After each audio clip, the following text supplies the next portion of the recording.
بسم الله الرحمن الرحيم ওয়ালাইকুম আসসালাম রহমতুল্লাহ বারাকাতুহ। ভাই, আপনি জানতে চেয়েছেন যে যদি কেউ ভুল ক্রমে প্রথম বৈঠকে প্রথম তাশাহুদে তাহিয়াত পড়ার পর অর্থাৎ আত্তাহিয়াতুল্লাহ ওয়া সালাওয়াতু ওয়া তাইয়্যিবাতু এটা শেষ পর্যন্ত পড়ার পরে ভুল ক্রমে যদি দরুদ পড়ে ফেলে তাহলে কি তাকে সাহসিদ্ধা দেওয়া লাগবে কিনা? এই কারণে জি না ভাই, এই কারণে সাহসিদ্ধা দেওয়া লাগবে না, বরং সাহসিদ্ধা দেওয়াটা জঘন্য মূর্খতা।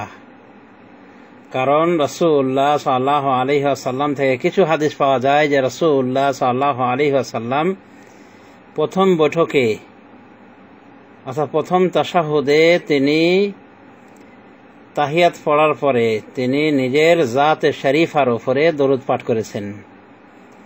যেমন আবু আওয়ানা তার সহিহ গ্রন্থে বর্ণনা করেন 2 নম্বর খণ্ড 324 পৃষ্ঠা। সেখানে বলা হয়েছে যে রাসূলুল্লাহ সাল্লাল্লাহু আলাইহি ওয়াসাল্লাম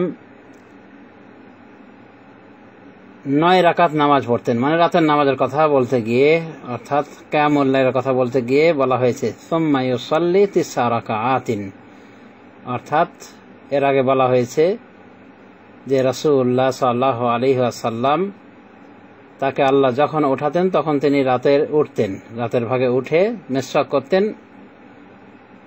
ওয়া ইয়াতাওয়াদ্দাউ সুম্মা ইউসাল্লি 9 রাকাআতিন, মিসওয়াক করতেন, এরপর ওযু করতেন, এরপরে 9 রাকাত পড়তেন। লা ইয়াজলিসু ফিহিন্না ইল্লা ইনদা সামিনা, তিনি এই সালাতগুলির কোনো জায়গাতে বসতেন না, একমাত্র 8ম রাকাতে বসতেন। ফায়াদউ রাব্বাহু, তখন তিনি এই বৈঠকে তার রবের নিকট দোয়া করতেন। ওয়া ইউসাল্লি আলা নবিয়িহি, এবং তার নবীর উপরে দরুদ পাঠ করতেন, অর্থাৎ রাসূল সাল্লাল্লাহু আলাইহি ওয়াসাল্লাম নিজের উপর নিজেই দরুদ পাঠ করতেন। সুম্মা ইয়ানহাদু ওয়া লা ইউসাল্লিমু, এরপর তিনি উঠে যেতেন আর সালাম ফিরতেন না এই সময়। সুম্মা ইউসাল্লি 9, এরপরে 9ম রাকাত নামাজ পড়তেন। তাহলে দেখা যাচ্ছে যে কিয়ামুল লাইলের একটা তরিকা যে তিনি 9 রাকাত পড়লেন একসাথে। তো প্রথম বৈঠক করলেন কোন সময়? 8ম রাকাতে। তো এই প্রথম বৈঠকে তিনি দোয়া করেছেন এবং তার নিজের উপরে দরুদ পাঠ করেছেন। এখান থেকে কি প্রমাণ হলো যে প্রথম বৈঠকে দরুদ পাঠ করা যায়, নিজের জন্য দোয়াও করা যায়।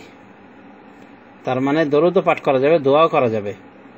অতএব প্রথম বৈঠকে রাসূলুল্লাহ সাল্লাল্লাহু আলাইহি ওয়াসাল্লাম যেহেতু তিনি নিজের জাতের উপর দরুদ পাঠ করেছেন এবং তিনি নিজে দোয়া করেছেন, অতএব আমাদের জন্য জায়েজ রয়েছে যে আমরা রাসূলুল্লাহ সাল্লাল্লাহু আলাইহি ওয়াসাল্লামের উপরে দরুদ পাঠ করব এই প্রথম বৈঠকেও। এমনকি দোয়াও আমরা পড়তে পারি, সেটা দোয়া মাসুরা হোক বা যে কোনো দোয়া হোক, কোনো ব্যাপার না, এই বৈঠকেও আমরা দোয়া করতে পারি। অতএব এই ভুল ক্রমে যদি কেউ দরুদ পড়ে ফেলে তো সেটা একটা ভালো কাজই করেছে, মন্দ কাজ করেননি, বরং উচিত। অনেক উলামায়ে দ্বীন এটাকে যেহেতু মুস্তাহাব বলেছেন, এজন্য উচিত এই মুস্তাহাব কাজটি আমলে আনা, অর্থাৎ প্রথম বৈঠকেও তাহিয়াতের সাথে দরুদ পাঠ করা। এমনকি ইমামের পিছনে যদি নামাজ পড়ে এই মুসল্লি, তাহলে যদি ইমাম সাহেব ওই 3য় রাকাতের জন্য না ওঠেন তাহলে সুযোগ পেলে তাহিয়াত তো পড়া হলো, দরুদও পড়া হলো, দোয়া মাসুরা সহ যে কোনো দোয়া পড়তে পারে, কোনো ব্যাপার না। ইসলামী শরিয়ায় কোনো বাধা নাই, যত বাধা আছে মাযহাবী সংকীর্ণতায়। হানাফি মাযহাব মতে এই বৈঠকে যদি কেউ দরুদ পাঠ করে তাহলে অনেক জঘন্য অন্যায় হয়ে গেল, এই জন্য ওই সাহসিদ্ধা দেওয়া লাগবে। তো এটা বলা যেতে পারে হানাফি মাযহাবের একটা হাদিস বিরোধী আমল, সহিহ হাদিস বিরোধী আমল। এই মর্মে হাদিসটি নাসাই শরীফও রয়েছে। দেখুন সুনান নাসাই 172 নম্বর হাদিস, সেখানে বলা আছে ওয়া ইউসাল্লি 9 রাকাআতিন লা ইয়াজলিসু ফিহিন্না ইল্লা ইনদা সামিনা, তিনি 9 রাকাত পড়তেন এবং এগুলির কোথাও বসতেন না, একমাত্র 8ম রাকাতে গিয়ে বসতেন। ওয়া ইয়াহমাদুল্লাহ ওয়া ইউসাল্লি আলা নবিয়িহি, এবং তিনি এখানে আল্লাহর প্রশংসা করতেন। তো আল্লাহর প্রশংসা বলতে এখানে খুব সম্ভব উদ্দেশ্য হলো যে তাহিয়াত পড়তেন। ওয়া ইউসাল্লি আলা নবিয়িহি সাল্লাল্লাহু আলাইহি ওয়াসাল্লাম, এবং তার নবীর উপর দরুদ পাঠ করতেন। মানে আল্লাহর নবীর উপরে দরুদ পাঠ করতেন, তার মানে নিজের উপর নিজে দরুদ পাঠ করতেন। ওয়ায়াদউ বাইনাহুন্না, এবং তিনি এই নামাজের ভিতরে দোয়া করতেন। ওয়ালা ইউসাল্লিমু তাসলিমান, এবং তিনি সালাম ফিরতেন না।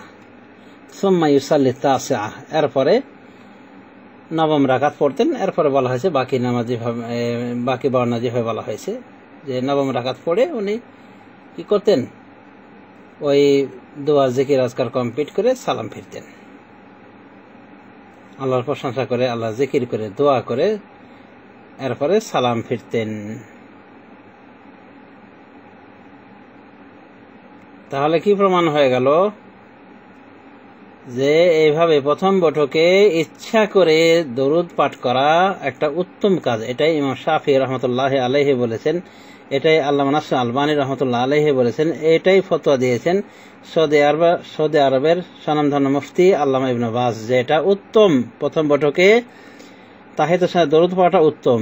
এমনকি আল্লামা নাসির আলবানী রহমতুল্লাহ আলাইহি তিনি দরুদ পাঠ করা উত্তম মনে করেন, এমনকি দোয়া করাকেও বৈধ মনে করেন। কারণ দোয়া করার প্রমাণও এসে গেছে নাসাই শরীফের হাদিসে এবং আবু আওয়ানার হাদিসে কি পাওয়া গেল, যে রাসূলুল্লাহ সাল্লাল্লাহু আলাইহি ওয়াসাল্লাম দোয়াও করেছেন।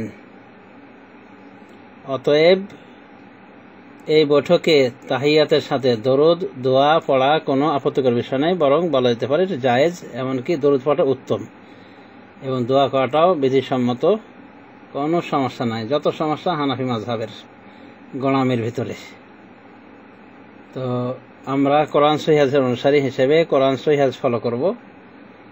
কোন মাযহাবে কি রয়েছে না রয়েছে এগুলি দেখার আমাদের সময় নাই, আমাদের হাতে মোটেও সময় নাই। আর বুঝতে পারা গেল যে ইমাম শাফি রহমতুল্লাহ আলাইহি তিনি এটাকে মুস্তাহাব বলেছেন, এবং আরো কে কে মুস্তাহাব বলেছেন তাদেরও একটা লিস্ট তুলে ধরা হয়েছে।